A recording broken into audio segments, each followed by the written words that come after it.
যতগুলা এসেছে এইগুলা সবগুলাই হলো কোরআন ও সুন্নাতের।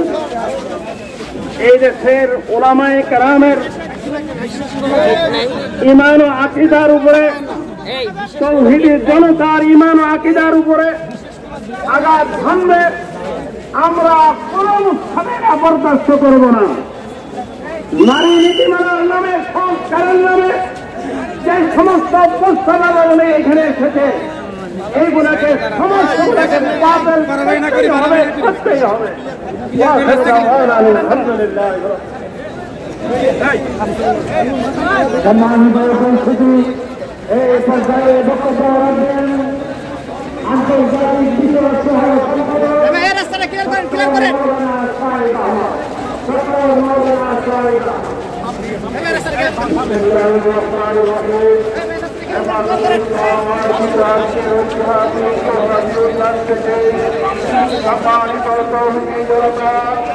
আসসালামু আলাইকুম ওয়া রাহমাতুল্লাহ।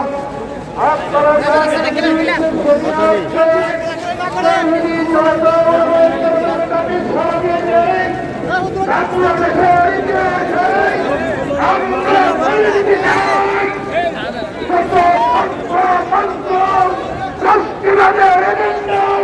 বাংলাদেশে পশ্চিমকালে বাস্তবায়ন হবে না ইনশাআল্লাহ। ওর জন্য ও আগে অনেক চেষ্টা করেছে। আমরা বলতে চাই কোন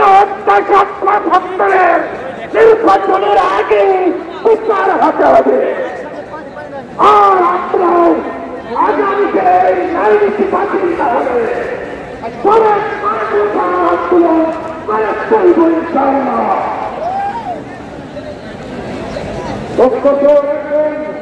হেফাজতে ইসলাম বাংলাদেশ